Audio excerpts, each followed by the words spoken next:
Mesdemoiselles, messieurs, bonjour. Veuillez vous asseoir.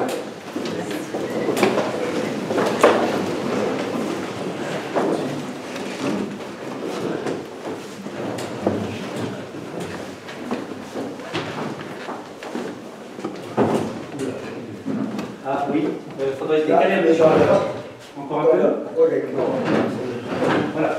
Donc je vais vous les présenter. On va commencer par notre président, René Rouille. Bonjour. Bonjour. Bonjour. Alors, René Rouille, c'est notre président. Et c'est un monsieur, je schématise rapidement, qui a voulu voir un peu, qui a voulu faire des voyages pendant la guerre. Il est parti à Toulon, parce que là-bas il y avait des bateaux, il manque de chance. Les bateaux, il a fallu les saborder, parce que pour pas que les Allemands les prennent. Ensuite, il a réintégré la résistance dans le secteur de Tarbes. Voilà, encore fois premier. Oh, pardon. Ensuite, René Rouille, régional de l'Étape, qui est béarnais, qui lui était dans la résistance. Alors attention à lui, il ne faut pas trop s'approcher, parce que c'est un monsieur explosif. Latus, pardon. André Latus. Il faut faire attention parce que ce monsieur qui est spécialiste du sabotage pendant la guerre, il vous racontera tout à l'heure ce qu'il a fait dans la région. Et en plus, ce monsieur a été arrêté et a été interné. Il vous dira où, il vous expliquera. Cristobal Andrades. Oui. Il y avait dans la résistance ici un mouvement d'Espagnols, de républicains espagnols, qu'on a appelé les guerrilleros, qui étaient dans le secteur du Piémont, en gros, ici, entre Oloron et puis la vallée de l'Aube. Tout ça, oui. Ensuite, nous avons le colonel Muller. Lui, c'est à part. Enfin, c'est à part, non, c'est un petit peu méchant vis-à-vis des autres, ce que je dis, mais il a un parcours vraiment atypique. Il est parti de chez lui. Et bien, je vais vous expliquer, ce sera plus simple. Alors, on va faire un petit rappel historique. Il s'est passé quelque chose en France qu'on a complètement oublié ou qu'on ignore. Je m'excuse à travers les professeurs, mais pour mieux comprendre ces gens-là, il faut comprendre l'histoire, un petit peu, l'histoire en général. On va commencer en 1870, 1871, ça vous rappelle quoi si vous l'avez vu? 1870, 1871. Une guerre. Ouais, on les laisse travailler. C'est bien de participer. Alors, 1870, 1871, qu'est-ce qui s'est passé en France? La guerre, avec qui? Contre qui? Bon, en France, il y avait un monsieur qui s'appelait Napoléon III. Hein. Si c'est pour... Eh bien, il y a eu une guerre déjà... Pardon? Toujours les mêmes. Hein. Oui. C'était contre l'Allemagne. Enfin, exactement, c'était pas l'Allemagne. Vous avez des provinces en Allemagne. Et donc, on va schématiser. C'est l'Allemagne qui a fait la guerre contre la France. Suite à ça, et quand vous avez gagné une victoire, on vous remet un bouquet. Et eux, ils se sont attribués 3 départements français. Alors, je vais vous le montrer. Il y en a qui savent? Non? Normalement, oui, ça. Alors, plus matin. Comment? La région à l'est de allez, la soyez pas France. timide, là. À l'est de la France. Je donne des images, je donne des bonbons à la fin, celui-ci. Allez. L'Alsace. Et puis, alors la Lorraine, je ne suis pas tout à fait d'accord. Parce que la Lorraine, elle incombe 4 départements. Vous avez la Meuse, la Meurthe-et-Moselle, les Vosges, et qu'est-ce que j'ai oublié? Moselle, Meurthe-et-Moselle, les Vosges et la Meuse. Voilà. Et il n'y a que la Moselle dans la Lorraine qui a été annexée par les Allemands. Alors, pour une question de langue d'ailleurs, parce que seule la Moselle, et encore la moitié nordique, était de langue allemande. C'est de là que viennent tous ces malheurs. Alors, ces gens sont restés allemands jusqu'en 1871, 1000. Eh ben, la fin de la Première Guerre mondiale. 1918. Très bien. Bingo. Là, la France gagne avec ses alliés et on retrouve nos départements français, enfin allemands, qui étaient annexés, ils redeviennent français. Ok? En 1939, déclaration de guerre. En 1940, on gagne ou on perd là? On perd. Alors, encore une fois, les Allemands s'attribuent l'Alsace et la Moselle. D'accord? Et suite à ça, il est défini qu'il y ait une ligne de démarcation. Alors, c'est ce qu'on vous apprend à l'école. La France est divisée en 2. La ligne de démarcation, voilà. Mais en fin de compte, c'est inexact. Il y a plus précis encore. Alors, je vais vous le montrer. Je l'ai retrouvé dans ce livre. connaissez le jeune homme là? Allez, qui c'est ce jeune homme qui est dessus là?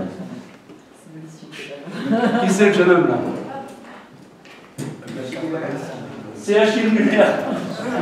Alors il fait un superbe livre, et dedans j'ai retrouvé une carte qui est ma foi et porte à propos. Pour vous expliquer ça, je l'ai remis sur l'ordinateur.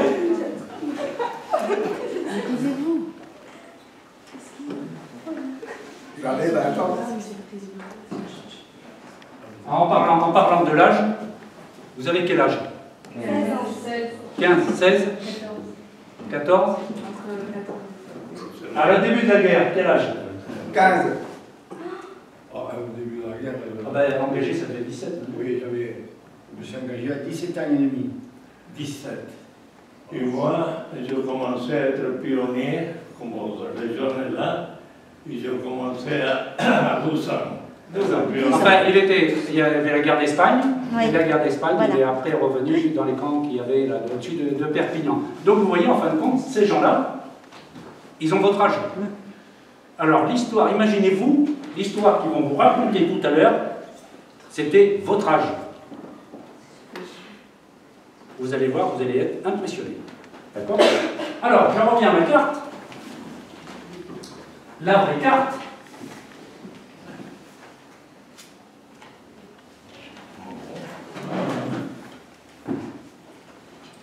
Voilà. Alors, qu'est-ce qu'on trouve ici? Regardez, notre ligne là, qui est la ligne de démarcation que je vous ai montrée tout à l'heure. Et les... Il faut savoir que mes parents mon père était envoyé des chemins de fer. Et en 40, après la défaite française, l'arrivée au pouvoir du maréchal Pétain, le gouvernement de Vichy, je dis au passage qu'il a fait enlever au-dessus des fêtes des mairies et des tribunaux liberté, égalité, fraternité, et l'a remplacé par travail, famille, patrie. Ce qui fait très joli. Mais ce n'était plus une république. Voilà. C'était devenu un État français. Au départ, et dans aucun texte de l'époque, il n'a été question que l'Allemagne puisse annexer ces 3 départements.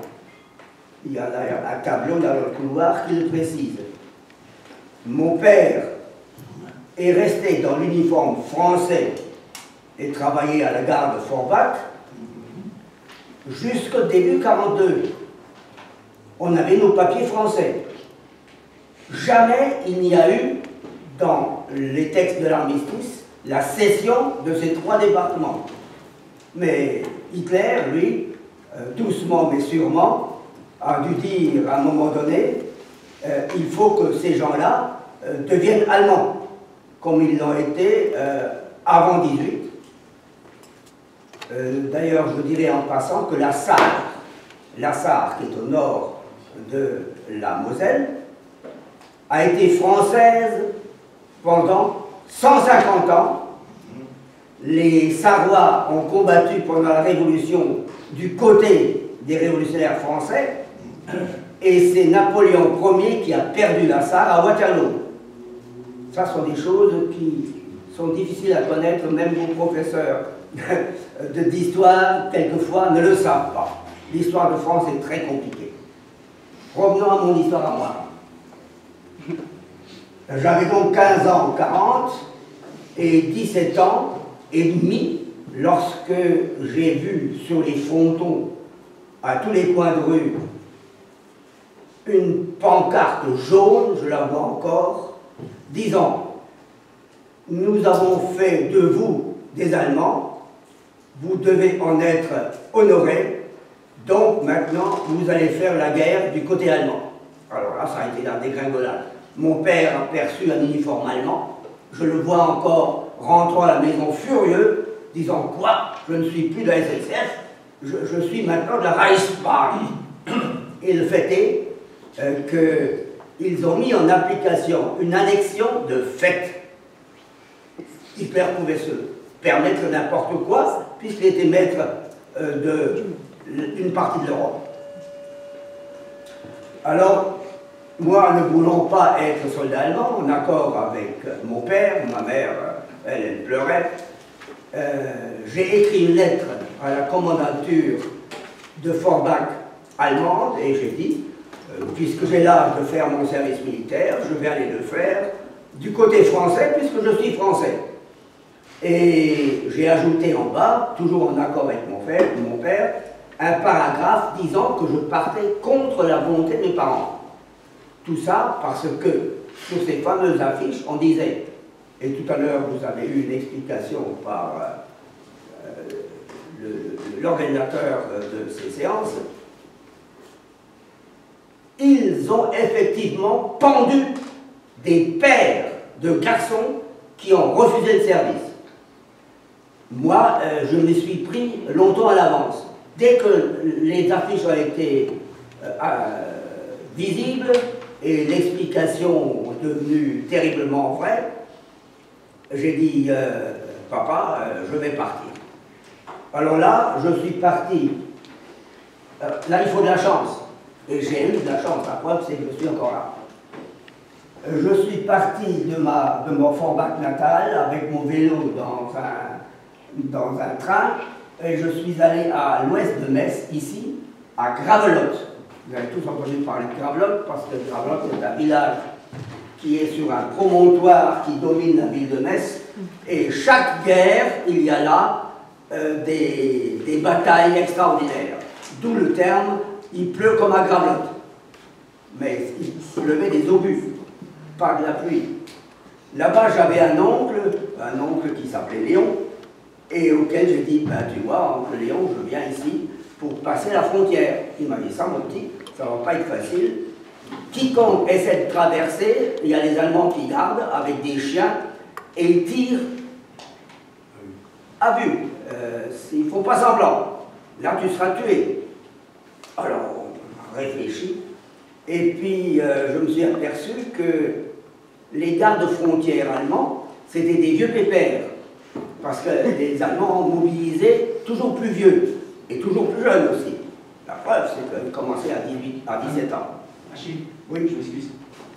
Est-ce qu'on peut prendre des photos? La barrière s'ouvrir, je suis passé, ça s'est refermé derrière moi.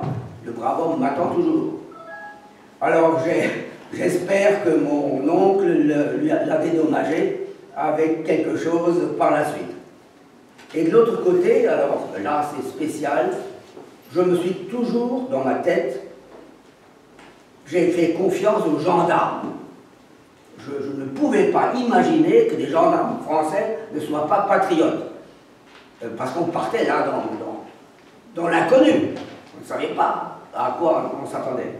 Alors je suis allé à la gendarmerie, j'ai dit voilà, je viens de quitter l'Allemagne, enfin la Lorraine, la Moselle annexée, et je veux aller en zone libre. Alors les gendarmes m'ont mis dans une pièce à côté, petite, tu te tais, ils se sont consultés et ils m'ont trouvé des tickets de ravitaillement, parce que aussi bien en Allemagne qu'en France occupée, et même non occupée, il y avait des tickets de ravitaillement. On avait, selon l'âge, droit à tant de grammes de ci, à tant de grammes de ça, et je n'avais rien. Alors, ils m'ont donné des tickets, ils m'ont acheté le billet de chemin de fer pour aller jusqu'à la ligne de démarcation, que voilà, au-dessous de Dijon. Et là, ils m'ont dit surtout, ne t'arrête pas dans une grande ville. Parce que là, il y a tellement de police allemande qui vont te repérer tout de suite. Essaie de descendre dans une petite gare, laquelle ils n'en savaient rien. C'est le Doubs qui servait de frontière entre la zone occupée et la zone réservée. Quand je suis arrivé au-dessous de Dijon, j'ai mangé le pain des Français. Alors que nous, on envoie nos garçons en Allemagne, dans le cadre du STO, service du travail obligatoire. Et vous venez ici? Moi, je dis, mais je ne voulais pas être soldat allemand. Alors, il a fait un peu de grimace, et puis il a fini quand même par me faire une carte d'identité. Par la suite, j'ai rencontré, je me rappelle, c'était un pont. J'avais mis sur ma veste l'insigne de la Lorraine, croix de Lorraine, avec le terme qui s'y frotte s'y pique. Et un monsieur qui traverse dans l'autre sens le pont à Lyon, me dit bravo la croix de Lorraine. Voilà. Merci monsieur. Et puis il revient, il m'arrête, il me dit tu voudrais pas prendre un verre de bière? Je lui dis pourquoi pas. Il m'a emmené dans un bistrot, il m'a cuisiné un tout petit peu, je n'avais rien à cacher, moi, il fallait que j'en sorte. Et il m'a dit ben voilà, nous on commence à faire des îlots de résistance et je veux bien que tu en fasses partie. Je suis chef d'un groupe de résistants. Ah bon, qu'est-ce que c'est que ça? Alors, je n'avais pas très bien compris, mais il m'a bien expliqué. D'autres vous expliqueront mieux que moi ce que c'était que la résistance. Et à ce moment-là, j'ai travaillé pour pouvoir mettre de l'argent de côté pour payer le passeur pour aller en Espagne. Puis un beau jour, les Américains ayant débarqué en Afrique du Nord, fin 1942, les Allemands ont occupé la zone libre. Ils ont occupé toute la France, sauf au sud-est, où ce sont les Italiens qui l'ont occupé. Là, il faut... En 14-18, ras-le-bol de la guerre, c'est la dernière guerre, on ne veut plus de guerre. Et la France travaillait pour le social, tandis qu'en Allemagne, ils avaient l'esprit de revanche. C'est comme ça qu'ils ont élu Hitler. Parce que Hitler a dit, il faut rentrer à la tête, il faut se réarmer, etc. Et ils ont suivi. Les Allemands ont suivi à 98%. Aujourd'hui, si un Allemand vous dit que c'est pas vrai, je les ai vus, je les ai entendus. Ça hurlait à la radio. Hein, il n'y en avait que pour Hitler. Bon, après la guerre, ils se sont rendus compte de leur erreur. Oui. Mais c'était trop tard. Dès que les Allemands sont poussés, ils ont repris leur place dans le restaurant comme si de rien n'était. Et moi, j'ai emmené mes deux gaillards dans la chambre en disant « ça va pas, non, vous allez finir dans un camp de concentration. » Ah, qu'est-ce que c'est que ça? On vous l'expliquera ce que c'est qu'un camp de concentration. Et là, j'ai dit maintenant, le lendemain, il faut monter sur la frontière. Où? On ne savait pas. Alors, il y avait des autobus qui allaient vers la frontière, direction Prats de Moyo. Je ne connaissais pas Prats de Moyo, les autres non plus. C'est un village sur la frontière espagnole. Ah bon? Comment? Pyrénées-Orientales, non? Voilà. Pyrénées-Orientales. Voilà, au sud-ouest de Perpignan. Alors, à Prats de Moyo, j'ai fait ce que j'ai fait quand je quittais la frontière allemande. J'ai dit, je vais voir les gendarmes. C'est personne. Je suis allé voir les gendarmes, je dis, voilà, je suis un Lorrain qui s'est échappé pour ne pas servir dans l'armée allemande, et je veux aller en Espagne, et à travers l'Espagne à Gibraltar, et de Gibraltar à Londres.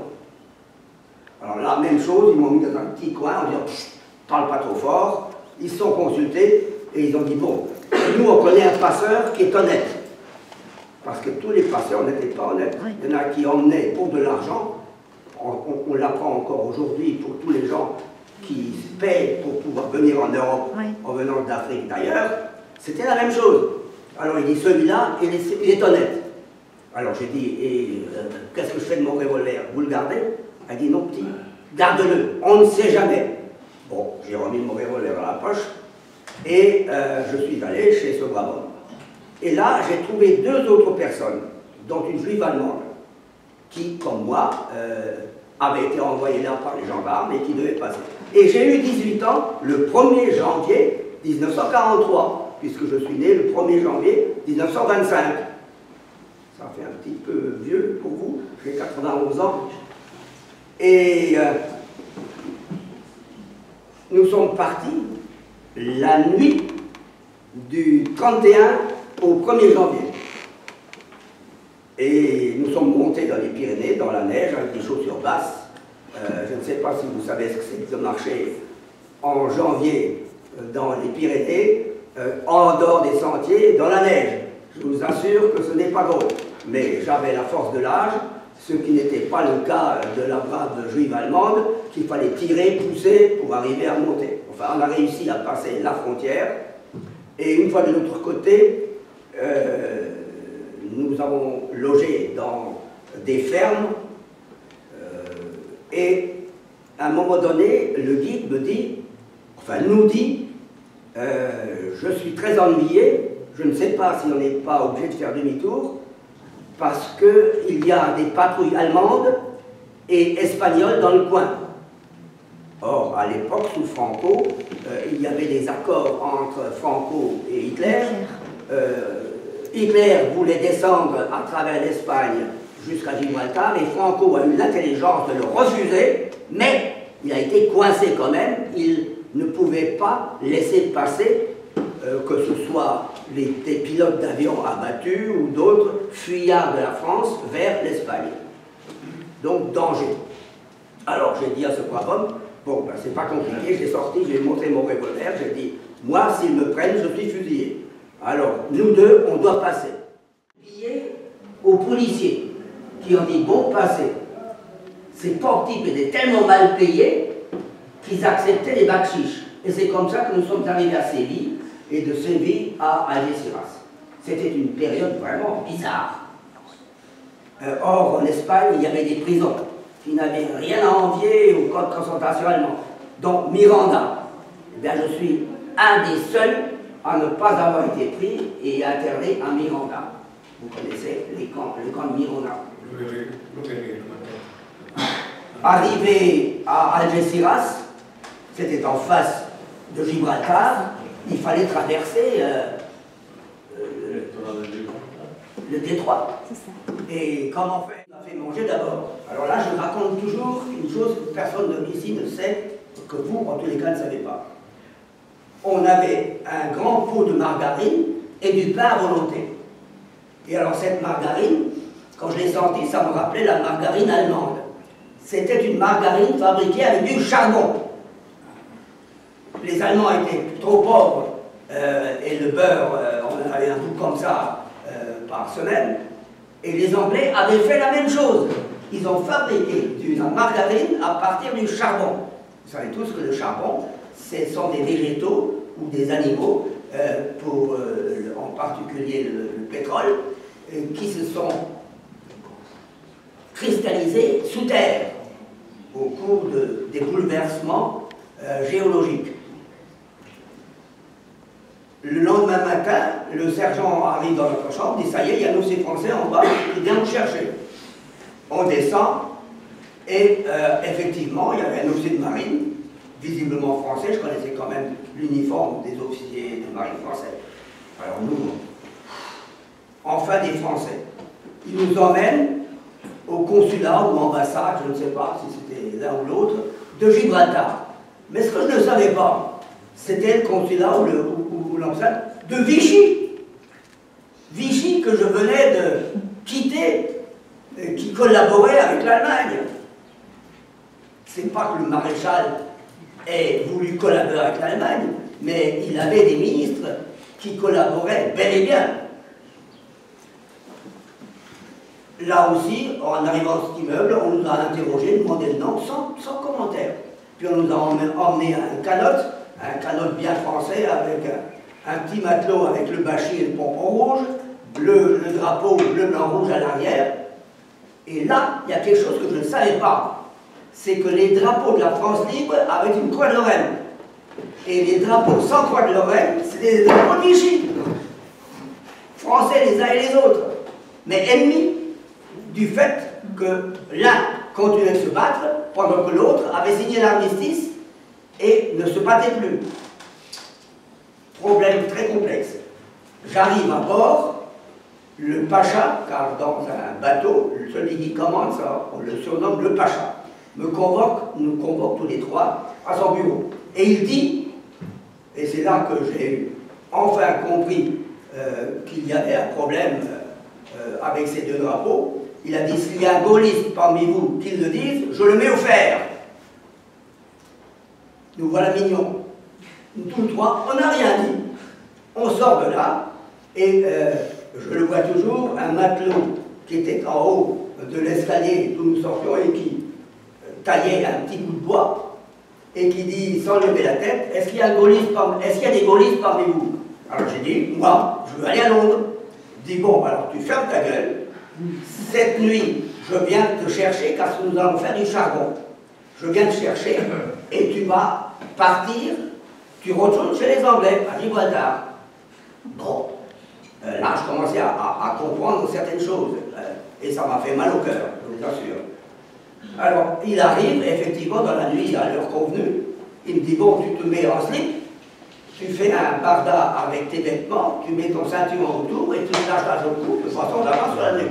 Tu descends et tu vas au quai à la nage.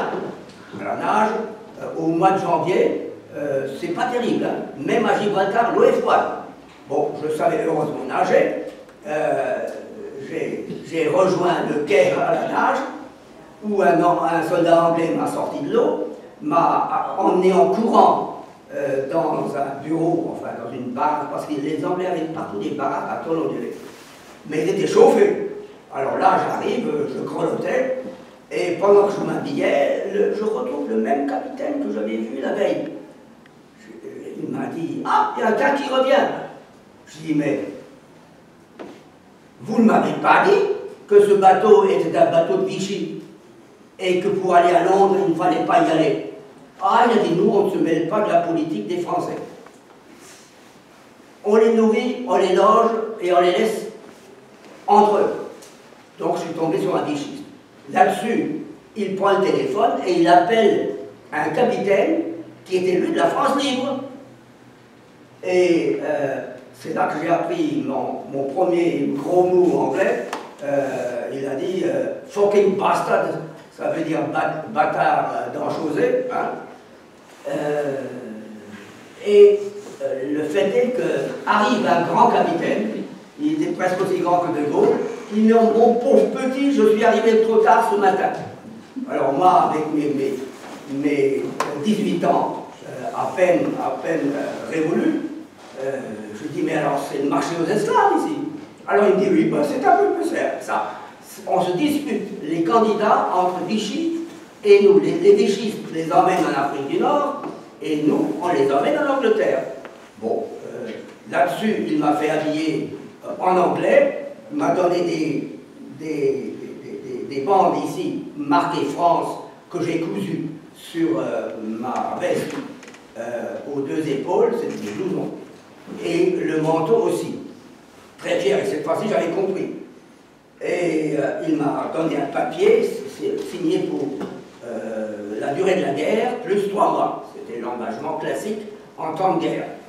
Et ils m'ont dit, si jamais à Gibraltar, pendant que vous vous promenez, parce que vous n'allez pas partir tout de suite, il faut prendre un convoi qui aille jusqu'en Angleterre. Un convoi de bateau, bien sûr.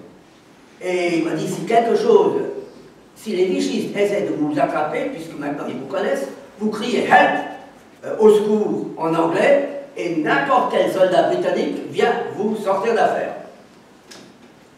Et un beau jour, on m'a dit, ben, demain vous partez par un convoi qui part jusqu'en Angleterre. Et là, c'est très drôle parce que les convois à l'époque, les bateaux, faisaient des S. Ils avançaient très lentement à cause des sous-marins. Et autour de chaque côté, il y avait des chasseurs de sous-marins, des bateaux dont c'était le métier. Comment ça s'appelle? Sur les marins. Chasseurs de sous-marins. Qui envoyaient des grenades sous-marines. Alors on entendait boum, toutes les 2-3 minutes, boum, de part et d'autre, les chasseurs de sous-marins, navires de guerre, envoyaient des bombes. Et puis nous sommes arrivés en Angleterre, sans avoir été coulés, nous disions, ben, il faut croire que les sous-marins allemands sont en vacances. Coup de chance, il faut de la chance en temps de guerre. Sans quoi on ne s'en sort pas. Nous sommes tous des chanceux, puisque nous sommes encore vivants. Et en Angleterre, alors là, en combien de minutes encore, et voilà. Ça marche. Là, je descends du bateau et je tombe sur un sergent britannique. Là, je commençais à connaître les grades dans l'armée britannique avec une jeep, qui m'a dit, vous êtes de 2e classe à chez Muller? Oui.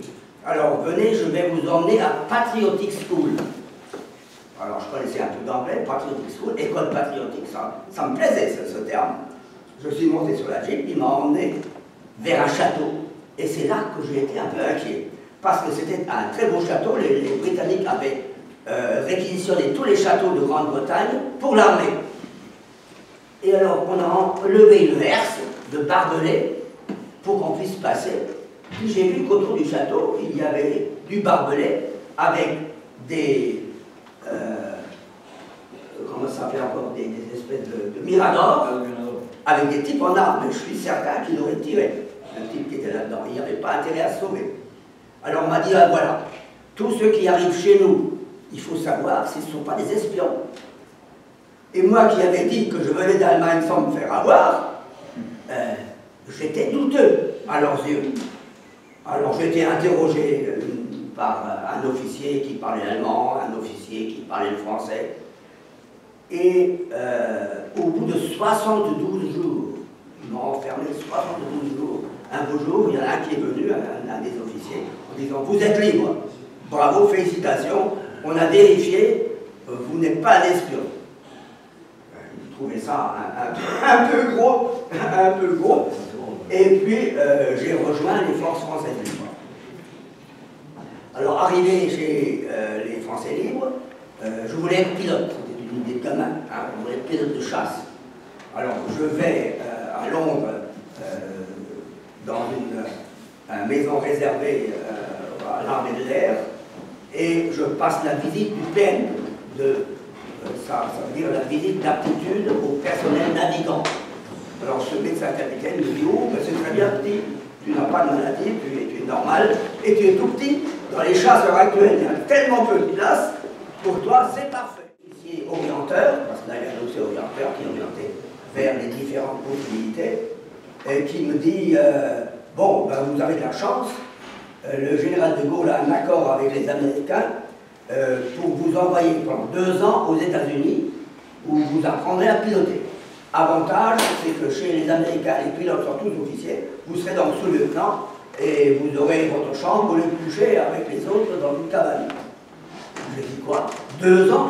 Mais dans 2 ans, le débarquement aura lieu, parce que j'avais des illusions, mais ça s'est avéré vrai. Alors, est-ce qu'il n'y a pas autre chose? Je ne veux pas aller en Amérique, je veux rester en Angleterre et participer au débarquement. Et alors, ils m'ont dit, bon ben, il y a autre chose, mais alors, ça m'a pas l'air d'être un garçon de bonne famille comme vous avez l'air d'un garçon de bonne famille. Et il m'a dit, il y a bien une bande de voyous qu'on appelle des parachutistes. Est-ce que ça vous conviendrait? J'ai dit oui, je vais choisir les voyous. Et c'est comme ça que je suis devenu parachutiste. Je crois que... Le pilote du planeur a largué, il est rentré en France à bord de sa Jeep dans le planeur, il s'est posé. Voilà.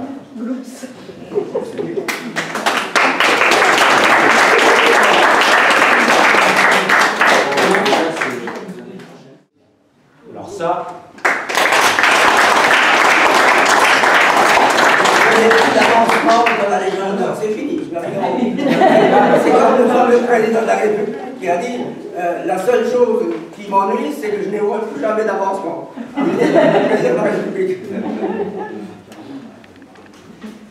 Alors je pourrais vous raconter mes campagnes en France, là c'est très drôle, mais je ne sais pas si j'aurais. Parce qu'il faut qu'on libre, on nous a dit, on était en zone libre ici. Et on pouvait s'engager dans la marine ou dans des régiments pour aller à l'Afrique du Nord. Et moi, comme je n'avais que 17 ans et demi et que je voulais absolument m'engager à la marine, j'avais passé un CAP à l'école nationale professionnelle à Tarbes, tout ça, j'étais dans la mécanique. Alors, à 17 ans et demi pile, je me suis trouvé à la gendarmerie de Tarbes avec une lettre de mes parents me donnant l'autorisation de m'engager. Voilà, c'est ce qu'il y a, avec dispense d'âge des parents. Et les gendarmes m'ont dit, mais tu es bien pressé. Et oui, je suis pressé. Bon, j'avais alors dans la semaine, on va t'appeler, tu vas passer une visite à l'hôpital à Tarbes. Et si tu es bon, eh bien, on t'expédiera à Toulon. Voilà. Alors, j'ai été bon.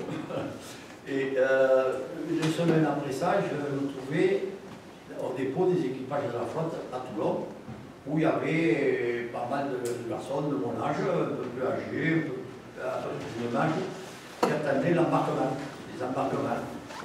Et Et en même temps, on passe à un bureau avec un officier qui nous dit bon, le monde est supprimé, il n'existe pas. Il était là, moi, si je suis venu à la marine, c'est pour naviguer, c'est pour faire campagne. Alors, et oui, c'est pas majeur. Ah bon, et alors, je vais attendre ici pendant 6 mois. Non, tu vas embarquer, mais dans les équipages d'un bateau à Toulon même. Toulon même, bon. Alors, 2 jours après, j'entends dans un haut-parleur, on était dans le dépôt des équipages, qu'on appelle une caserne, comme ici, la caserne à la droite, là, et on attendait d'être embarqué.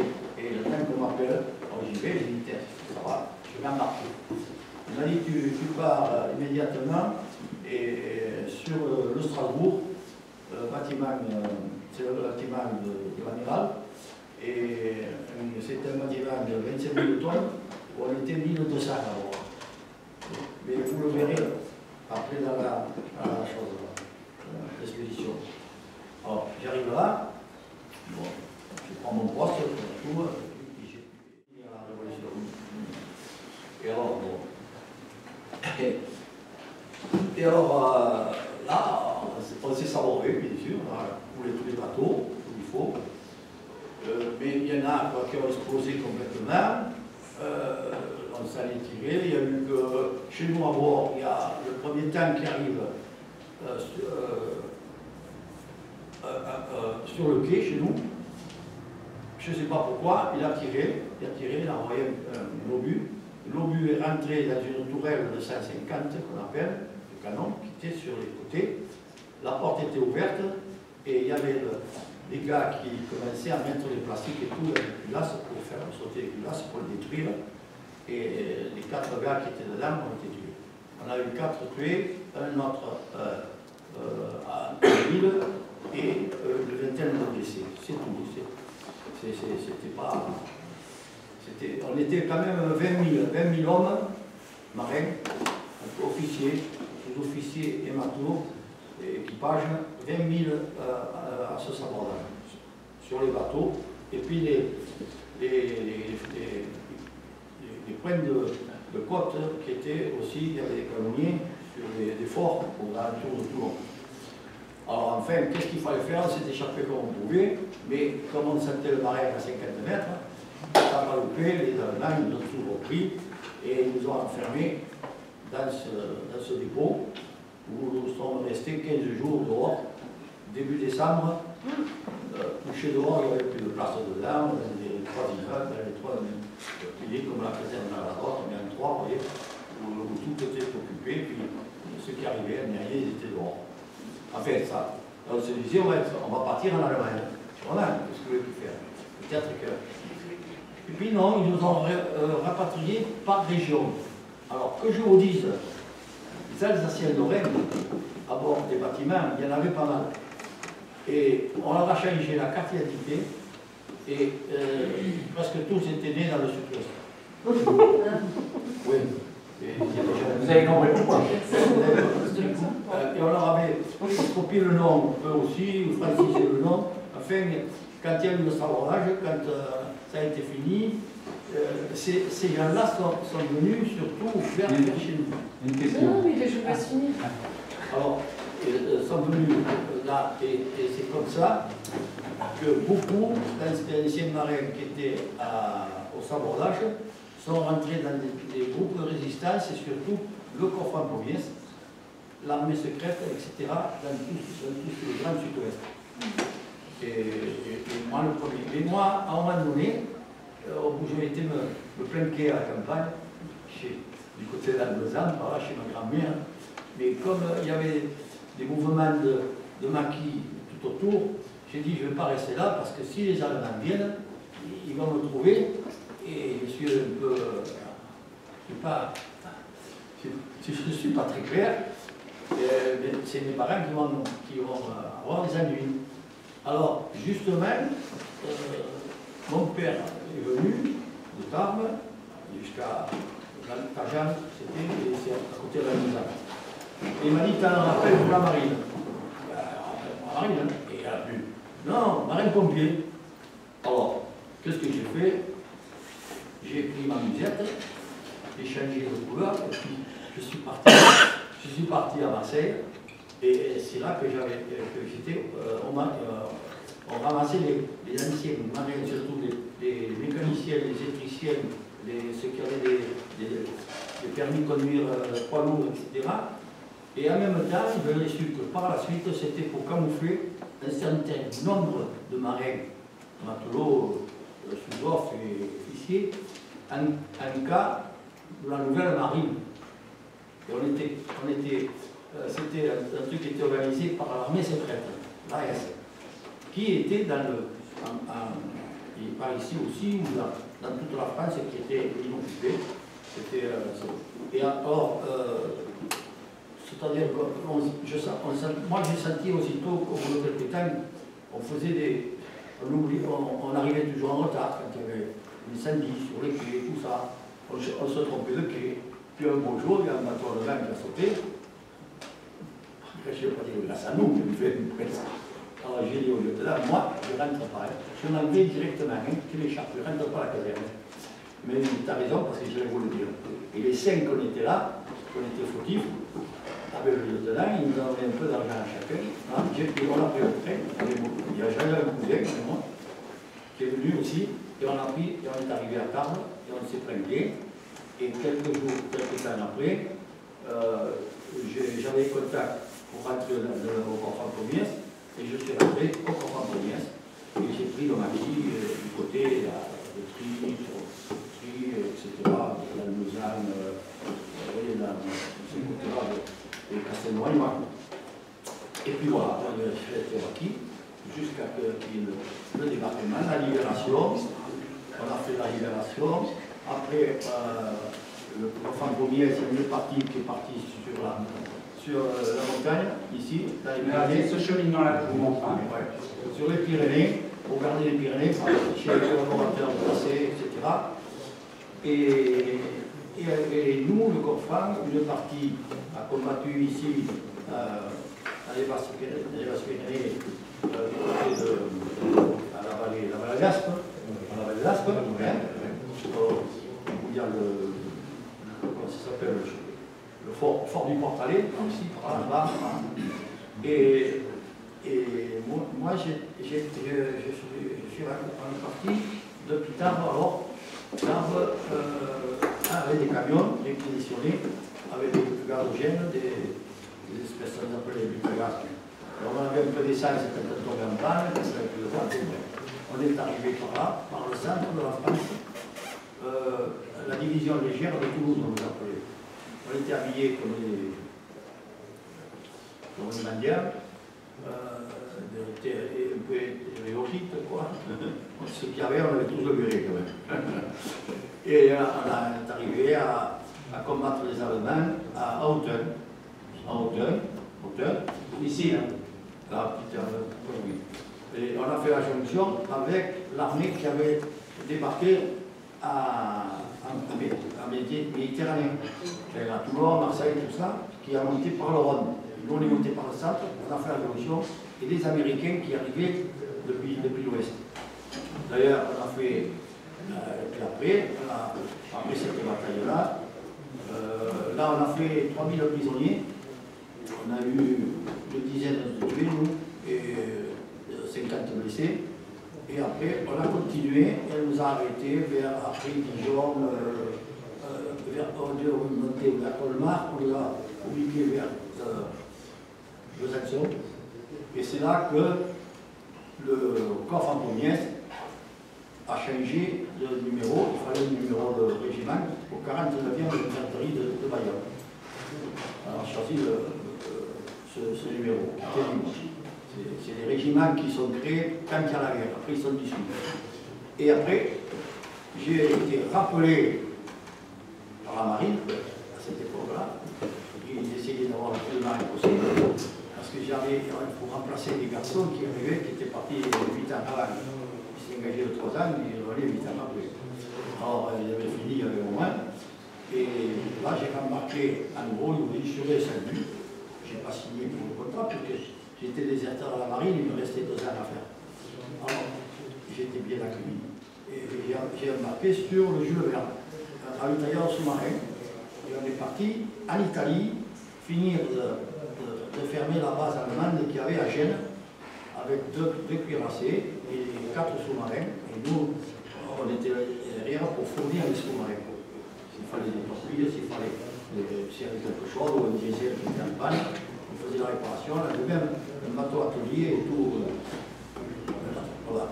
Et puis alors après, on est revenu, on a fini l'Italie, on est revenu à Alger, on a réparé le bateau, on a mis pied au poil, et il fallait engager pour partir à l'Indochine. Alors j'ai dit au commandant, moi je m'en vais, j'ai 8 mois de radio, il me faudrait des gars comme vous, mais ça fait bien. Alors on était 3, un capitaine chef, deux capitaines, donc j'avais été cassé, ça je ne comprendrai pas, et on est rentré à la maison. Voilà, j'ai fini mon périple comme ça. En gros, ouais, c'est Et notre ami Cristobal a participé tout à la fin, il était sur Barcelone, sur le bombardement franquiste sur Barcelone, et il aidait les populations. Et ensuite, avec la prise de la Catalogne par les franquistes, eh bien, tous ces républicains espagnols sont remontés au nord de Perpignan, ce qu'on appelle les camps de concentration, c'est un terme faux, mais c'est un terme de camp de concentration, Argelès, où il était, à Argelès, en camp de concentration, avec Bacarès et Saint-Cyprien. Ils sont restés là, c'était terrible. Pour ceux qui veulent aller, je vous rappelle juste que si vous allez vous faire bronzer là-bas, quand ils sont arrivés, leur camp, c'était l'étal de la mer, le sable, l'étal, la balle, là, le sable, et régiment de tirailleurs, c'est des galets. Voilà. Et le vent. Et le vent. Alors, pour se protéger du vent qui est très fort là-bas, ils creusaient des tranchées, ils se mettaient à l'abri dedans, sachant qu'il y a eu près de 30 000 morts quand même. Alors, très souvent, les gens, oui. C'est Monsieur Cristobal, comment? Andrades. Oui. Merci. Je voudrais dire quelques mots. Vas-y. Mais on est pris par le temps, hein, Oui, parce qu'il y a autre chose à voir. Non, dans cette réunion, c'est des jeunes qui me rappellent la jeunesse. Alors, dans mon village, il y avait le Parti socialiste et il y avait la maison de peuple. Et à la base, c'était les syndicats et tout ça, le Parti socialiste. Et moi, je voulais rentrer dans la jeunesse socialiste. Et on m'a dit non, tu as 12 ans, et pour rentrer dans la jeunesse socialiste, il faut avoir 16 ans. Non, vas-y, continue. Oui. Alors j'étais pionnier. Alors mon village, le Parti socialiste a construit la maison du village. On sait qu'elle était la CGT et tout ça, pour les ouvriers et tout ça. Parce qu'avant, les ouvriers se mettaient à la place et arrivaient les patrons ou les papatas et ils choisissaient les ouvriers. Et dans la maison de peuple, il y avait une liste et demandaient des ouvriers et ils continuaient la liste. Alors tout le monde y avait droit au travail. Moi, dans ma jeunesse, je fais la résistance à Fabrège. Attends, je vais leur expliquer quelque chose pour qu'ils comprennent mieux. D'accord? Je vais leur expliquer. Alors, on était au camp, il était à Argelès. Alors, il faut savoir, ce républicain espagnol, arrivé à un moment, il y a eu la mobilisation en France. On est début 39. Alors, il y en a qui n'ont pas trop eu le choix, il fallait sortir de ces camps. Alors, ils avaient fait 4 ans de guerre, ces gens-là. Alors, comme c'était la mobilisation, on disait, ils ont fait 4 ans de guerre, ben, il y a un peut-être qui peut nous donner un petit coup de main. Enfin, je schématise, mais c'est un petit peu ça. Donc, il a été créé des régiments de marche pour la Légion étrangère. Et donc, il y en a qui sont partis là. Ils sont partis dans les Ardennes. Et ils ont morflé pas mal. Ensuite, comme c'était la mobilisation, ça veut dire quoi pour vous? Ils ont été mobilisés pour aller combattre sur le front. Oui, d'accord, mais le terme mobiliser, ça veut dire quoi? S'arrêter. Et on quitte sa famille, on quitte son travail et on va faire la guerre. Donc à partir du moment où on quitte ce travail, il faut trouver du monde pour être remplacé. Alors là, la main-d'œuvre, elle était là. Donc les gens, hop, on en a pris, ça s'appelait des compagnies de travail pour étrangers. Et ensuite ici, le reste, tout le monde connaît le camp de Gurs. Eh bien, il y en a qui sont arrivés au camp de Gurs. Voilà, donc pour situer un petit peu ça. Et notre ami Cristobal, lui, il s'est retrouvé à Oloron. À Oloron, après, il est tombé en compagnie de travail et il a été à Fabrège. C'est ça? Oui, je vous parle de Fabrège. Alors, vas-y. Primeramente, yo soy de un village de Andalucía.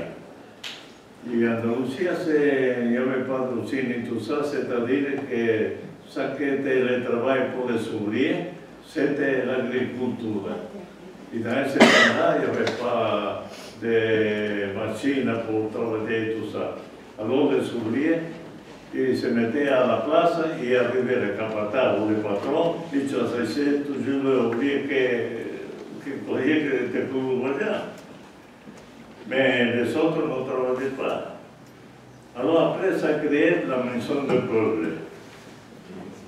La maison de peuple a été construite pour les mêmes ouvriers. Et là-bas était le Parti socialiste et la CGT, qui enviait des ouvriers au patron pour la liste. Tout le monde avait droit au travail. Et moi, je travaillais à Fabrège, au barrage de Fabrège. Fabrège, vous voyez le grand barrage de Fabrège. Vous savez ce que c'est les guérilleros? Non. Alors, là, on était en zone libre, vous voyez ici. Et quand les Allemands ont pris la zone occupée, les Espagnols qui étaient dans le coin, dans les compagnies de travail, ont créé la 10e brigade des guérilleros espagnols. C'était tout sur le Piémont ici, que vous avez entre... Allez, la 10e brigade, c'était en gros, vous prenez Oloron, le San Cristo, le Bagé, le Bénou, Péléorat, Bruges, jusqu'à la vallée de Lourdes à peu près. Donc, eux, ils étaient situés là-dedans. 10e brigade des guérilleros. C'était des républicains espagnols en grande majorité, avec quelques gens de la brigade, quelques-uns de la brigade internationale. Ces brigades internationales, c'était des gens qui venaient les aider un petit peu de tous les pays pour combattre contre Franco pendant la guerre d'Espagne. Allez, à toi. Non, je vois la jeunesse, et quand j'avais l'âge de eux, avant de dire qu'on a créé le Parti socialiste, la maison du peuple. On sait qu'avant, les ouvriers se mettaient à la place et il arrivait le patron ou le capataz, ils choisissaient toujours les mêmes, et avec jamais travaillé. Alors dans la maison du peuple, c'est eux que les patrons ils devaient demander les ouvriers à la maison du peuple. Et là, avec une liste, et tout le monde avait droit au travail. Alors écoute, parce que moi, on a créé la compagnie de travail de guerrilleros. Et les Allemands étaient à Rabat. Et j'avais organisé les guerrilleros à Rabat. Et je étais plus rapide. Et dans un moment, les guerrilleros n'avaient donné, les Allemands n'avaient donné un passe à plateau. Donc, tu m'excuses, Cristobal, mais là, ils vont prendre la parole, j'ai encore. Parce que les élèves, là, ils partent à 5h30 et ils ne vont pas avoir le temps de dire tout. Alors, je vais finir un petit peu son histoire. Donc, il était à Fabrège, dans une compagnie de travail. Bon, il avait entre autres, il avait un camion, il avait un Ausweis. Vous savez ce que c'est? Non. Un laissez-passer. Ça donnait les Allemands, c'était terme allemand. Et son laissez-passer, il n'y avait pas de photo dessus. Alors, de temps en temps, il s'en servait, il le donnait à un pour passer la frontière, ça revenait. Et après, quand il y a eu la libération de Gabas, il faisait partie d'un groupe de guérilleros avec le corps franco-miès, il me semble, pour la libération de Gabas. Et ensuite, là, ça s'est fini pour lui. Parce que nous, les guerrilleros, on attaquait les Allemands qui étaient à Gabas, tout ça. Donc là, à Gabas, c'était la fin de la guerre, c'était la libération. Alors, pour finir la guerre, les guérilleros ont récupéré les prisonniers allemands pour les ramener ici à Oloron. Et c'est là qu'a fini l'action des guérilleros. Bon, allez, on peut applaudir ce travail.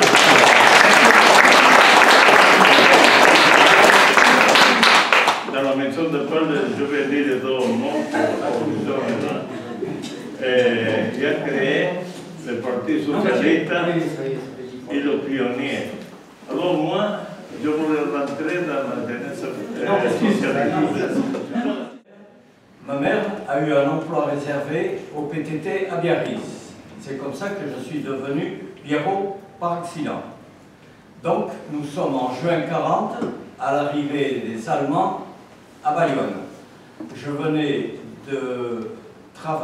d'avoir un emploi comme apprenti mécanicien, électromécanicien aux établissements Barlan à Bayonne, qui se trouve situé à nord des allées Paulmy, qui existe toujours, mais maintenant ils font des planches de surf.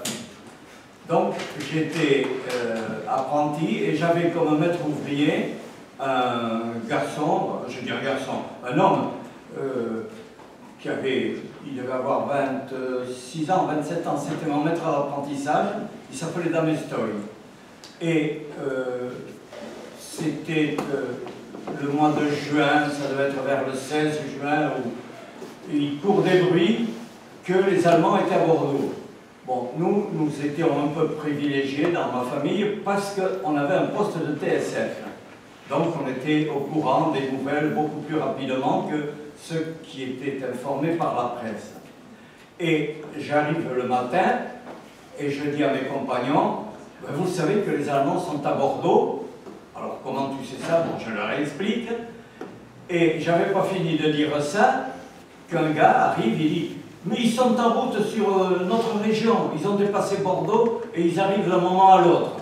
Effectivement, on n'était pas rentré travailler, c'était l'effervescence, il fallait voir Biarritz à cette époque-là, on recevait les rapatriés de tout le nord, des Ardennes, de Belgique, des Polonais, des militaires polonais qui voulaient s'embarquer pour aller à Londres et au port de Bayonne et au port de Saint-Jean-de-Luz. Il y avait un trafic terrible. Alors, nous, on ne travaillait plus, on était devant l'esplanade, là, sur le bord de la route, et il y avait tout d'un coup un silence de mort. Et on se regardait, qu'est-ce qui se passait? Le tramway ne passait plus, le BLV qui devait passer devant ne passait plus. Alors on se posait quand même des questions parce qu'il courait comme toujours des bruits. Et à un moment, on entend un roulement, mais alors un roulement, quelque chose comme, je ne sais pas, comme tout un tas de chars, enfin. Et on voit arriver un monstre sur un sidecar, habillé de gris, avec des lunettes, et il tourne. C'était l'éclaireur allemand qui était en tête de colonne et qui ouvrait le chemin. Et il était sur un sidecar, donc lui était au pilotage de la voiture, et dans le sidecar, il avait un collègue qui était avec un fusil mitrailleur sur le sidecar. Et ils arrivent comme des fous, hein, pour tourner, pour aller sur la route d'Espagne, donc il fallait qu'ils tournent à droite. Seulement, la route était coupée par les rails du BLB qui prenaient, donc BLB, le train jaune, le tramway jaune, et qui longeait après toute la route de Bayonne jusqu'à Angers. Et ce type-là arrive à fond de ballon, c'était très impressionnant à voir. Il ouvre son virage, le sidecar, la roue du sidecar, de la moto se prend dans les rails, et il va droit dans le mur, s'écraser dans le mur du garage qui était en face. Alors nous étions une cinquantaine de personnes là, qui sortaient de l'usine. Pas un seul s'est levé pour aller voir. Il y avait un blessé ou un mort, on ne sait pas s'il était blessé ou mort. Le sidecar s'est écrasé contre le mur. Alors mon maître d'apprentissage, qui me fait avec le coude comme ça, bon présage petit, ils ne sont pas là pour longtemps. 4 ans, ça gardé. Bon, alors cette phase-là passée, on se disloque et moi je rentre chez nous à pied parce qu'il n'y avait plus de tramway et je ne suis jamais revenu dans les établissements Barlan. Du moment que l'occupant était arrivé, cette usine était spécialisée pour travailler certaines pièces de la défense nationale. Je ne voulais pas travailler pour les Allemands. J'ai quitté donc mon emploi et je suis revenu lycéen. Je me suis rapproché du lycée Jules Ferry, auquel je consacrais mon autre temps d'étudiant, et on ne s'était même pas aperçu que j'étais parti. Hein. Ça a été très bref, mon passage dans l'industrie. Et la vie s'est organisée. Les Allemands ont pris en main la gestion des affaires. Et je ne sais pas si vous connaissez Biarritz, mais à l'époque, face aux galeries Biarritz-Bonheur, il y avait beaucoup plus vite entre Bayonne et Biarritz que le BLB qui faisait de l'omnibus. Et là, se sont installés d'abord des chevaux de frise en bois, avec des barbelés. Les chevaux de frise, ce sont des pièces en bois qui forment un Y et que l'on entoure de barbelés pour barrer les routes. La première chose qu'ont fait les Boches en arrivant, c'était barrer les accès à la plage. Alors à Biarritz, nous empêcher d'aller à la plage, c'était pas tellement bienvenu. Donc il y avait des barbelés à l'entrée de la grande plage, à l'entrée de l'hôtel... comment il s'appelle? Non, le grand hôtel, l'hôtel du Palais. À l'hôtel du Palais et dans des divers endroits. Et puis également se sont installés des faits gendarmes qui étaient placés devant le Biarritz-Bonheur, mais ils étaient placés en face les deux passages protégés. Enfin, nous on appelait ça les clous. C'était des passages piétons où il y avait une tête en métal qui émergeait de la chaussée qui signalait que c'était un couloir à piétons. Nous, les anciens Biarros, on traversait à côté, bon, comme on fait en France. Les Boches sont arrivés, ils ont installé à chaque passage piéton un fait gendarme. Enfin, en réalité, ils étaient deux. Il y en avait un qui gardait, qui signalait, et l'autre qui venait avec un ticket et 25 centimes chaque fois qu'on était en dehors des clous. En 8 jours, tous les bouillards, on était au pas. On passait dans les clous. Et ils sont installés également. C'était charmant. Oh là là! Ils nous faisaient des aubades. Ils faisaient défiler dans les rues pratiquement tous les jours, tous les soirs, une troupe de musiciens. Ils ont même organisé sur la promenade de la plage, là où étaient les bains-douches et où étaient les water, un orchestre. En face à la gare, il y avait un jardin public. Ils ont occupé le jardin public avec des orchestres et on nous conviait. C'était charmant. Seulement, en même temps, ils ont fermé certains magasins, pas n'importe lesquels. Biarritz était une ville un peu de richard. Il y avait des colonies qui venaient passer dans une position assez délicate, que j'étais un réfractaire à un ordre de réquisition d'aller travailler chez Todd et que j'allais être sûrement interpellé ou tout au moins rappelé à l'ordre une deuxième fois. C'est ce qui s'est passé. Je venais de recevoir par la mairie un ordre de réquisition pour rentrer chez Todd. Ce n'était pas les SDO, hein. C'était Todd qui venait d'ouvrir une officine d'engagement pour aller travailler volontairement. C'était des gens qui étaient requis volontairement pour aller travailler pour l'armée allemande chez Todd.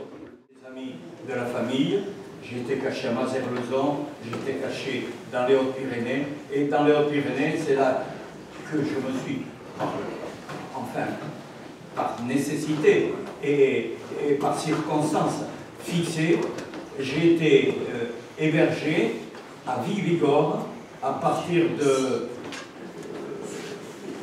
fin 40, début 41. Je suis rentré comme dans une camouflée chez lui, jusqu'à un moment où j'avais décidé, et on avait décidé en famille, que je prépare un concours pour le PTT, parce qu'il se disait que quand on rentrait dans une administration, l'administration, depuis quelque temps, membre du corps Frampomiès, et j'ai été chargé par le corps Frampomiès de faire du recrutement. Ce que j'ai fait, et le 5 juin, je reçois instruction de mobiliser tous les jeunes que j'avais récupérés pour les monter au maquis. Vous avez vu des photos où il y a marqué les fontaines marnières. Ces photos sont faites le 6 juin 1944. Elles sont prises aux fontaines des Marnières parce que je devais acheminé sur le maquis qui se formait, le maquis du Coffre-en-Pomiès, qui se formait vers le nord d'Artix, de leur amener les gens que j'avais recrutés. Donc, le 5, le 6, je fais le recrutement, le regroupement en Marnière, et j'ai acheminé sur Serre-Castets, qui est au bout de la route de Bordeaux, une trentaine de garçons qui, à partir de ce moment-là, sont rentrés dans la résistance, et pour la partie que nous avons appelée par la suite, parce que je passais pour un ancien, moi, hein, parce que j'avais passé quand même un an en maquis dans les Hautes-Pyrénées, donc j'étais un vieux, bien que n'ayant pas le temps encore. Hein.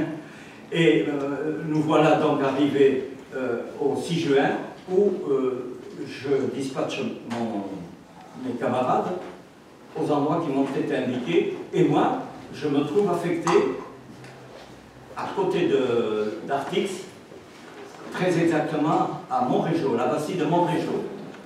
Et nous avons été cantonnés là, j'appartenais donc à ce moment-là au groupe Bertrand, et j'avais été détaché du groupe Bertrand à la section D, section destruction du Coffre-en-Pomiès.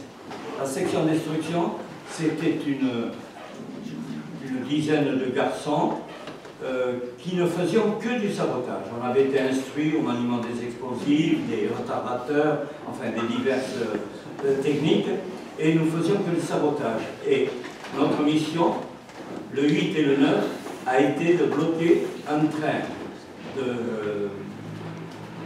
qui venait d'être chargé à Artix, un train contenant des éléments de la division d'Askres. Donc, en gare d'Artix, il y avait une cinquantaine de chars qui avaient été mis sur des plateformes, des wagons, et qui devaient rejoindre la Normandie. Et on nous a demandé de les empêcher au moins 3-4 jours de rejoindre le front de Normandie. Ce qui nous a mené que le 8 et d'abord le 8, nous faisons le premier sabotage.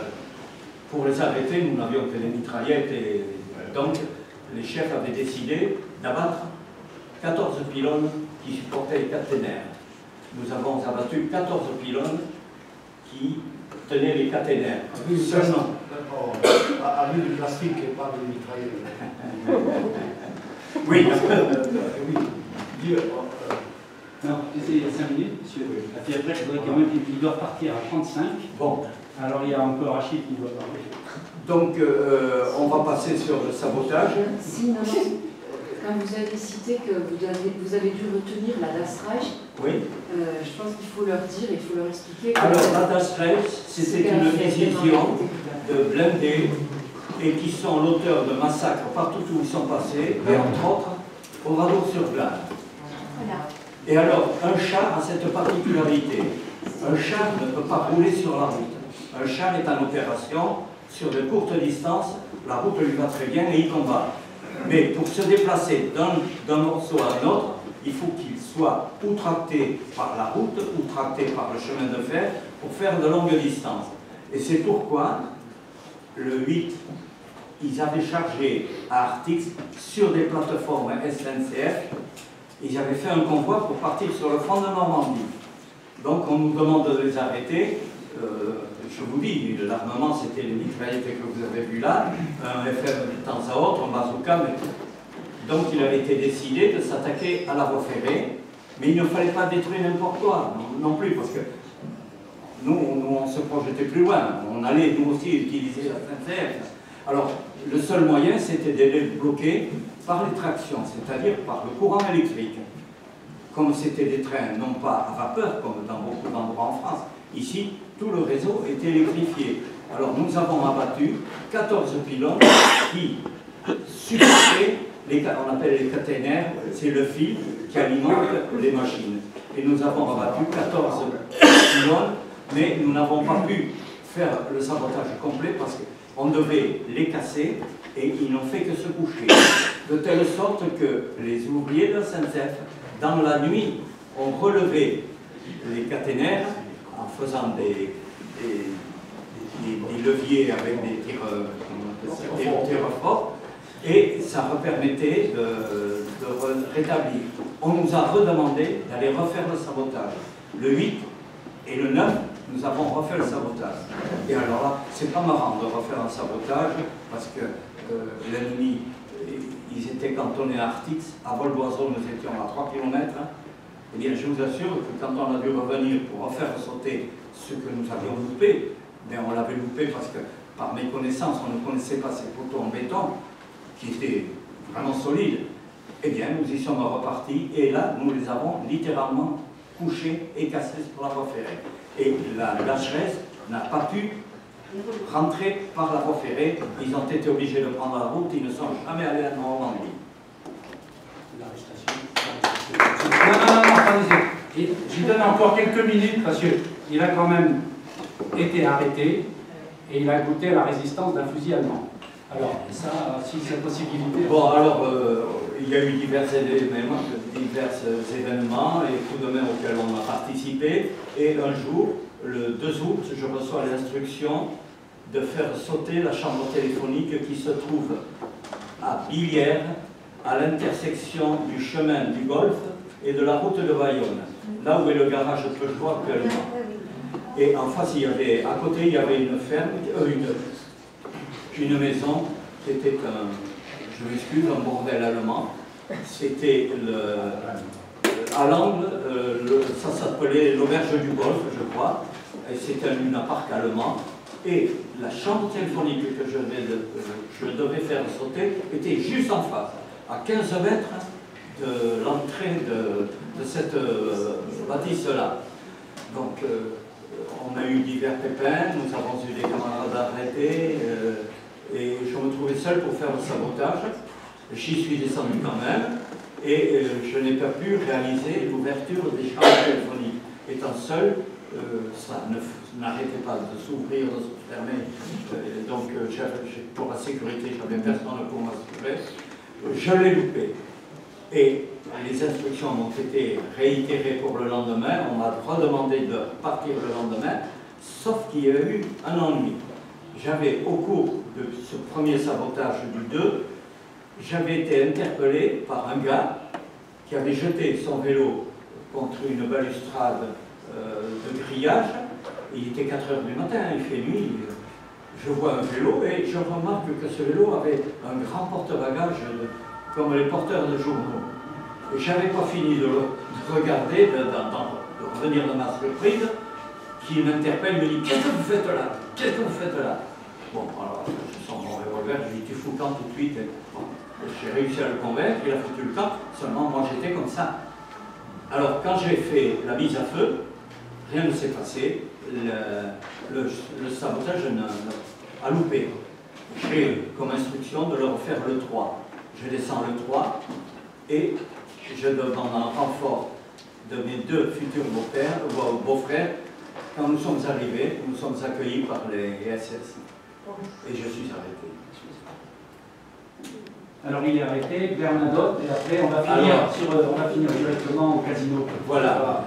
Mais il faut dire qu'au moment de mon arrestation, donc on est arrêté sur place, je ne savais pas où étaient mes beaux-frères, je savais que je les avais vus s'enfuir, je voyais qu'ils avaient réussi à s'enfuir, mais moi j'ai été pris très serré et on m'a amené, et ils m'ont demandé d'aller là où j'avais passé la nuit.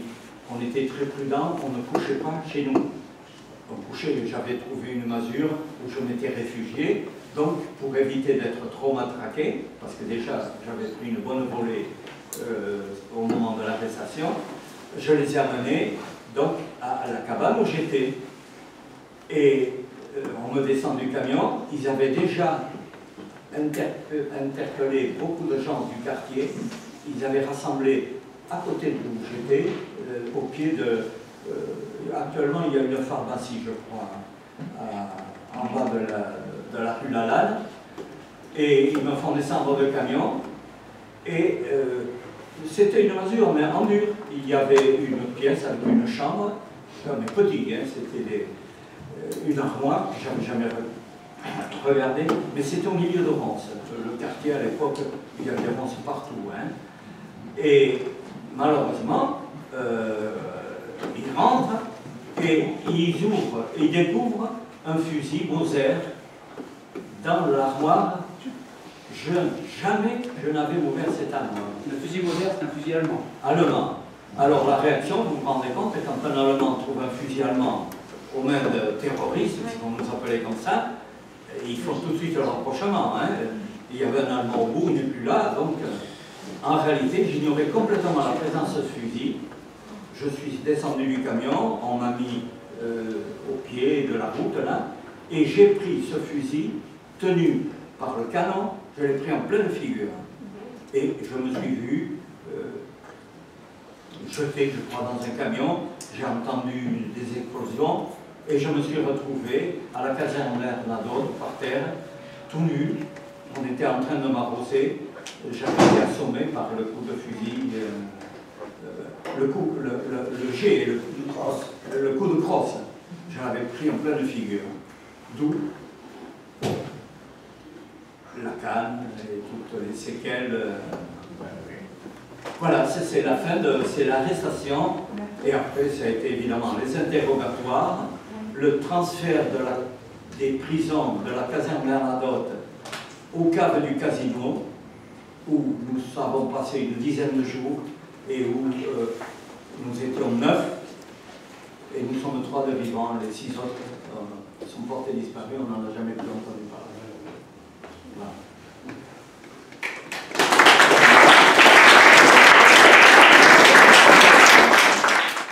Mais nous avons été jusqu'à 20 dans ces caves-là.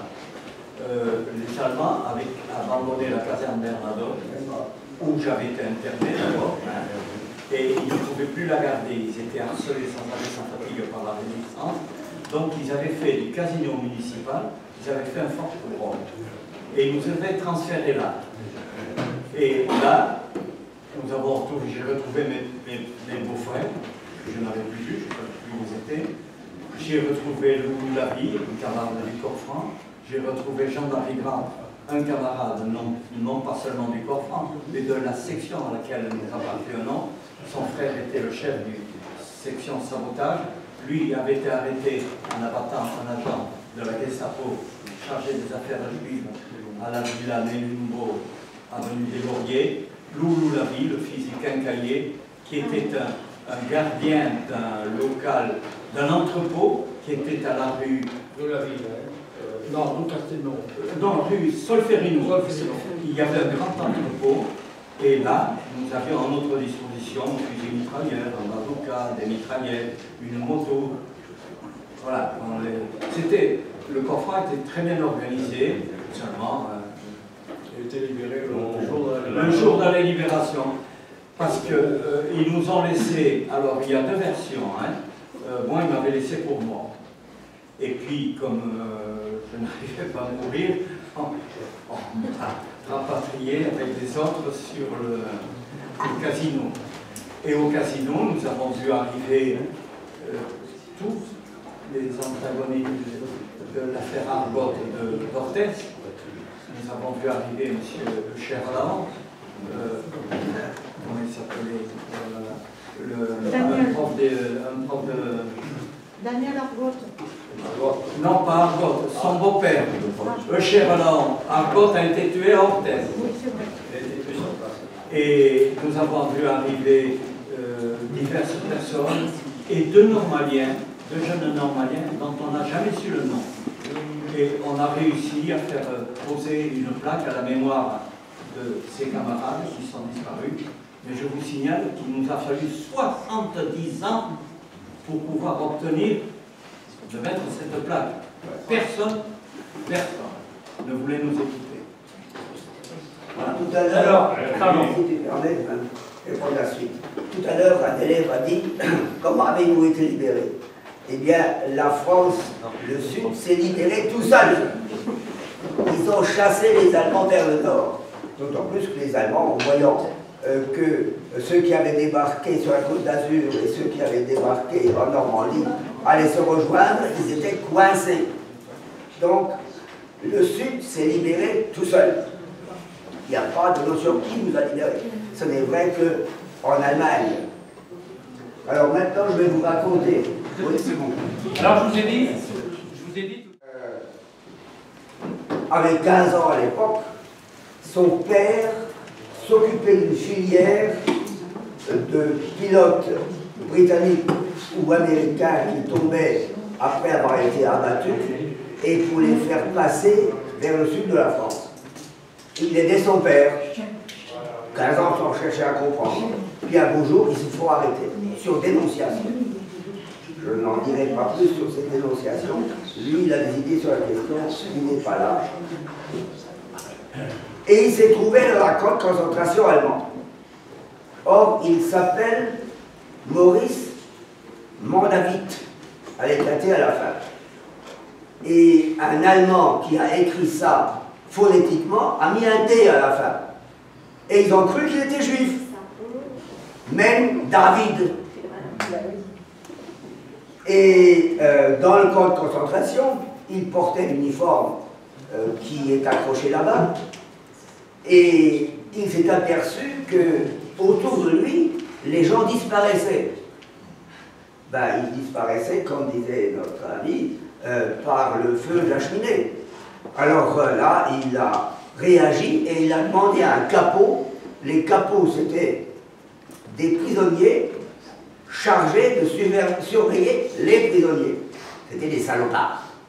Mais lui, il est tombé sur un garçon qui était un peu moins que les autres et qui a signalé au commandant du camp, qui était un commandant SS, qui a d'ailleurs été pendu après la guerre, que Maurice Mandavit n'était pas juif au cours d'une inspection. Et puis le commandant du camp, un peu excédé, a dit « Allez, tombez le froc ». Il a descendu son pantalon et ils ont vu qu'il n'était pas juif. Vous connaissez la différence? Je vais m'expliquer. Expliquez. Il y a des traditions dans la religion juive, c'est qu'on coupe le prépuce de la verge du petit garçon. Le prépuce, c'est le bout qui dépasse. Et ça fait partie des us et coutumes de la religion. Nous, les chrétiens, on se fait baptiser, eux, ils se font couper le prépuce. Il y a d'ailleurs des mœurs encore pires, si je puis dire ainsi. En Afrique, on enlève aux filles une partie intime pour qu'elles ne puissent plus jouir, de façon à ce qu'elles ne trompent pas leur mari. Vous voyez que dans les religions, il y a des choses bizarres. Enfin, il prouve qu'il n'est pas juif, et il est changé de camp, mais toujours camp de concentration. Dans le dernier camp où il se trouvait, je ne peux pas dire les noms, parce que c'est compliqué, non, enfin, Stoutouf, etc. Et un beau jour, il est libéré par les Russes. Et il dit, on espérait tous voir arriver les Alliés pour nous libérer. Ben, c'était les Russes.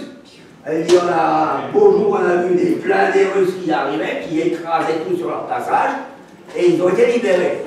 Alors, un officier russe les a interrogés, et lui, il a dit, moi, je suis français. Hein, j'ai été interné ici parce que mon père faisait de la résistance. Les Russes ont dit, c'est bien, et il y en a d'autres. Oui, ben, il y a des Lorrains là, ils étaient une dizaine. Et les Russes les ont incorporés. C'est étonnant ça. Non pas dans l'armée, mais dans la résistance russe, bolchevique. Et on les a armés, on leur a mis l'uniforme, et il a fait la guerre avec les maquisards soviétiques contre les Allemands. C'est étonnant ça. Alors là, je vous raconte une petite histoire parce qu'elle est amusante.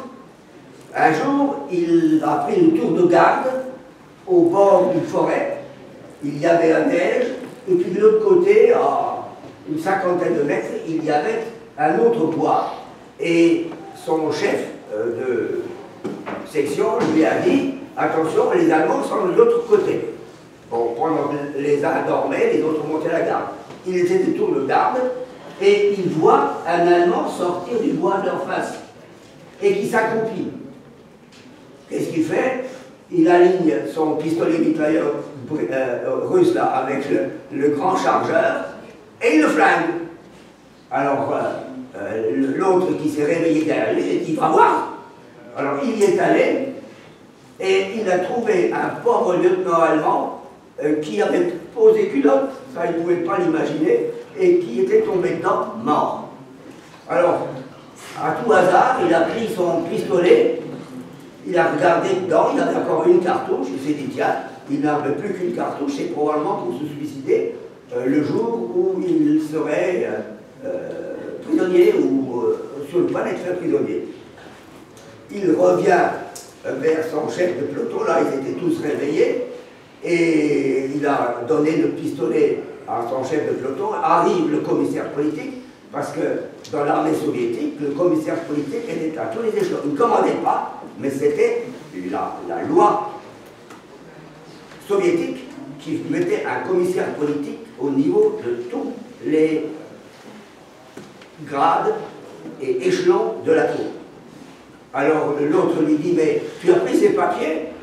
Il a dit non. Alors il envoie quelqu'un prendre les papiers, et grâce aux papiers, il a eu droit à une bouteille de vodka. Voilà. Alors lui, il avait un pistolet mais pas de vodka. Après quoi, il a été libéré à Berlin. On lui a laissé l'uniforme, je ne sais pas pourquoi, lui non plus. On a simplement enlevé les armes, et on a laissé leur uniforme, et on leur a donné, dans un point de regroupement à Berlin, des vêtements civils, qui étaient moches. Mais bon, c'était des vêtements civils, et ils devaient attendre là que la guerre finisse, ils soient rapatriés sur la France. Et il a assisté à quelque chose d'absolument atroce, qui est une vérité établie que tous les livres d'histoire peuvent vous raconter. Il se trouve que les soviétiques, la première vague se battait et la deuxième vague occupait. Et cette deuxième vague qui occupait violait systématiquement toutes les femmes. À partir de 11 ans jusqu'à l'arrière-grand-mère. Et lui, voyant ça, horrifié, il a dit comment est-ce qu'il pourrait les aider. Alors, il a remis sa tenue soviétique avec sa chapka et puis l'étoile rouge, et il a dit aux femmes qui étaient dans l'endroit où il se trouvait, vous avez besoin d'eau, vous avez besoin de sécurité, j'ai une idée. Et il lui a expliqué. Alors, encore un parrain derrière moi, en avant. Il a traversé tous les postes russes, il était revenu russe, personne ne l'a arrêté. Il est allé leur faire prendre de l'eau parce qu'il n'avait plus d'eau. Toutes les canalisations étaient brisées. Alors il y avait quelques points d'eau que se réservaient les Russes, et il a emmené ces femmes-là, et à tour de rôle, elles remplissaient leurs seaux d'eau, et il les ramenait vers les maisons où elles habitaient. Et là, pour éviter qu'elles ne soient encore violées, les femmes, il n'y avait plus d'hommes, hein, ils étaient tous au front ou morts, étaient dans les caves. Alors c'était facile. Alors il s'est dit, si elles étaient dans les étages, or il n'y avait plus d'escalier, c'était des maisons détruites, il y avait encore les étages, mais plus d'escalier pour monter. Alors il est allé chez les soviétiques et il leur a demandé du bois. On le lui a donné. Il a fabriqué une échelle, il a placé l'échelle pour que les femmes puissent monter au premier étage, et une fois là-haut, elles tiraient l'échelle et elles étaient à l'abri. Vous voyez,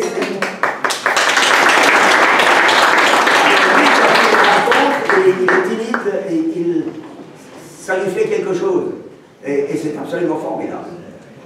Après quoi, il a été récupéré par les Français et ramené au pays.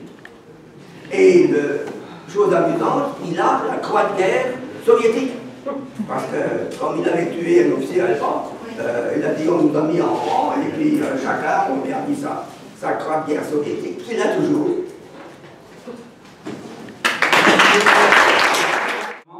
Et camp de concentration. Et à Buchenwald, il s'est passé une chose terrible. Enfin terrible, extraordinaire. Vous voyez, il y a la veste là, il y a un numéro, et il y a l'identification avec le triangle et la lettre F. Il y a un sabotage à l'intérieur du camp. 10 Français sont prêts à être placés devant un peloton d'exécution. En joue. Et il y a un Allemand qui sort du camp, qui sort des rangs. C'est moi. Et résultat, là-dessus, donc vous avez l'emblème que vous retrouvez avec les couleurs bleues et blanches, vous avez le triangle, et ce triangle-là, au-dessus, il y a son numéro. Il y a le F français, mais on a mis son numéro, le numéro de l'Allemand qui était dans le camp de concentration. Tout ça pour dire que tous les Allemands n'étaient pas nazis. Voilà, j'espère que vous avez passé... Alors, là vous êtes obligé de partir, encore merci.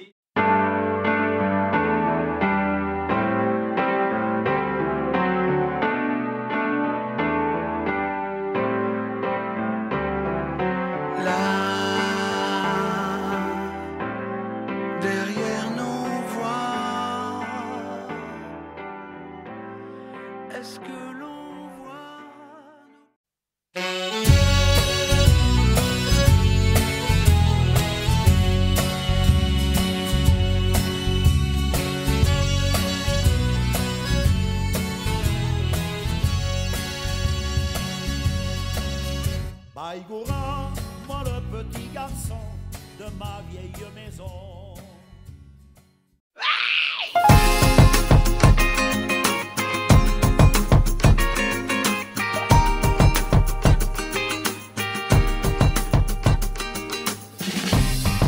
Je veux du bonheur, je veux de la joie.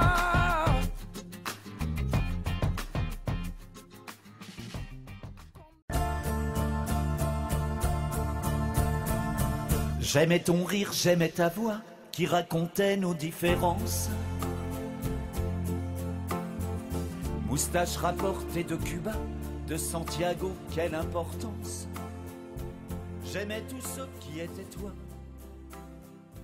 quand tu bousculais nos consciences. Jour 1, amour numéro 1, c'est l'amour suprême. Dis-moi que tu m'aimes. Je veux un jour numéro 2, une suite à l'hôtel, supplément mortel. Je t'ai regardé toute la nuit danser.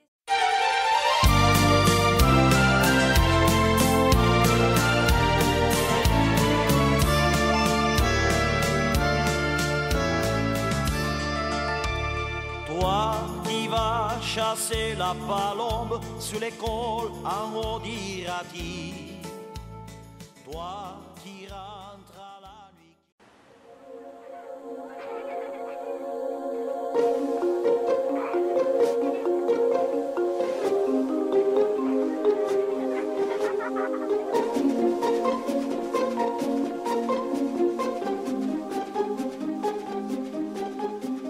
Quand on partait de bon matin, quand on partait sur les chemins.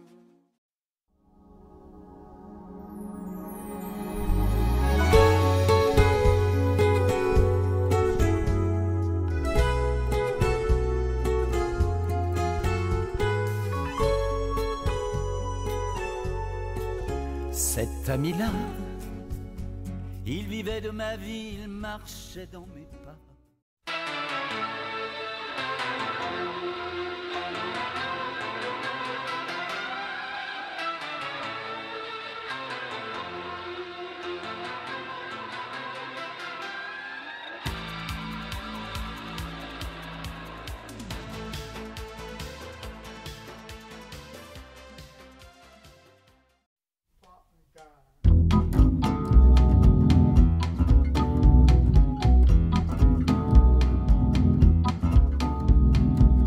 J'étais un presque adolescent, tracassé par le rock naissant, chanteur dans des groupes éphémères.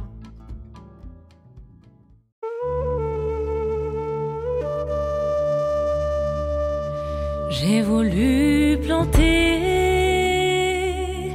un oranger là où la chanson n'enverra jamais.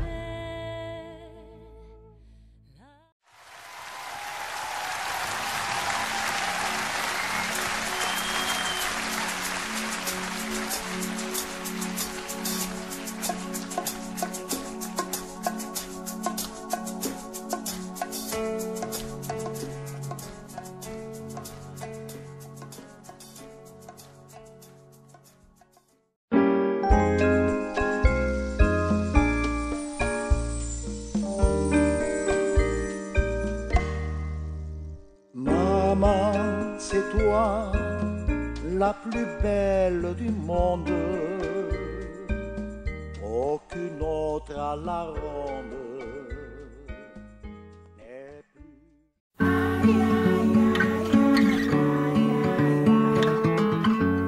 Est-ce que t'entends ce chant et ces cœurs?